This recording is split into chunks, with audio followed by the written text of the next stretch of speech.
What's the mood been like in the shop at Team Penske this week? Fairly normal, to be honest. I mean, it's more different because the season's ending than it is, because we have 2 cars racing for a championship this weekend. But I don't feel like there's really been any nerves. It's just I think business as usual for most of our groups. How much will tomorrow be business as usual for you, given that both your teammates can win the ultimate prize? I mean, for the most part, my day doesn't necessarily change. I'd say everything leading up to the race has been different as far as what we can do to help the team by getting the cars faster and so on. And then tomorrow we kind of just race. So kind of run what we got and try to make the most of it. To that point, what was practice like for you guys yesterday? Were you guys trying anything that might be beneficial to either the 22 or the 12? Yeah, no, I think pretty much our entire practice plan was in a way to be productive for the guys running for a championship, and kind of just whatever they needed reads on. I felt like we got pretty good clear reads, got 2 30-lap runs in on a couple changes, and it's productive, I guess. How would you grade your season?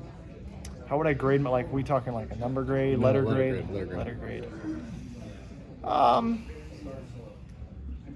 I give it a B.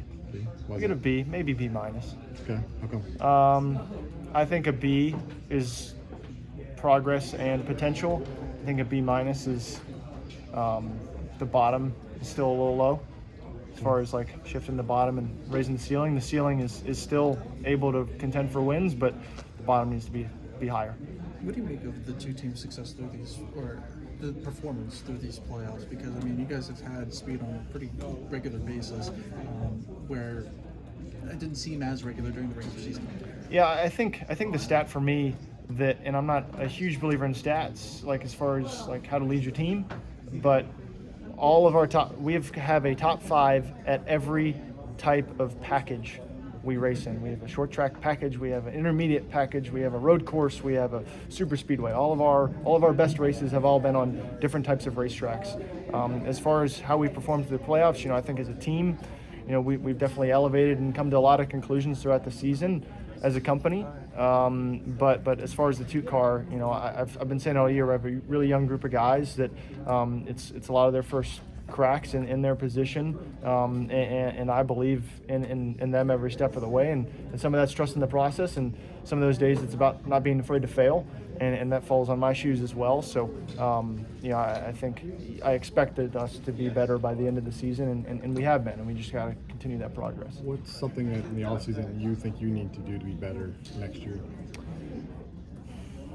During the offseason, best ways to improve myself, I think there's a pretty long list for me as far as what's important, but I think now more than ever, we don't have a car change coming this year. Last year, going into 2024, we had a lot of questions as far as what the Dark Horse Ford Mustang was going to do to our cars and our setups and so on. We have consistency for the first time going into an off season, not only from that standpoint, but also from the simulator and other resources that we get to use. And like I said, I feel like as a company we've gotten better because we've gotten some consistency, and we have another step of consistency going into this off season. It's about maximizing that, and I really do feel like a lot of my strengths do fall into kind of maximizing the small details, and I think we're that much closer. So I guess my answer to that, in general, don't let up.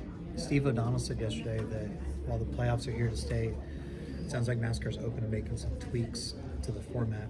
Any ideas of what direction they could go to make this a little bit more representative of the drivers who were best all year? Yeah, personally, I am pro playoffs. If you were asking me what camp I fall in, I definitely feel like I fall in that camp, for better or for worse. I feel like I've been on both sides of getting burned by it. So I think if there are any changes made, we cannot make it more difficult to educate people on how the playoffs work.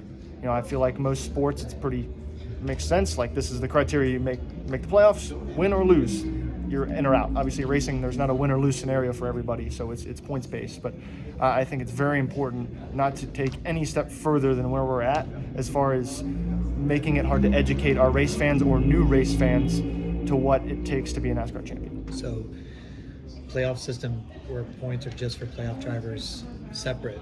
That sounds really complicated.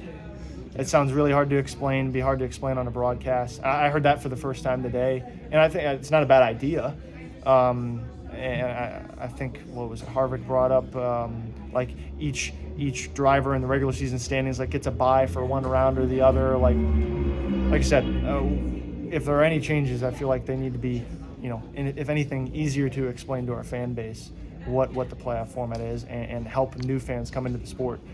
Really add some context to regular season races and why certain things are happening the way they are.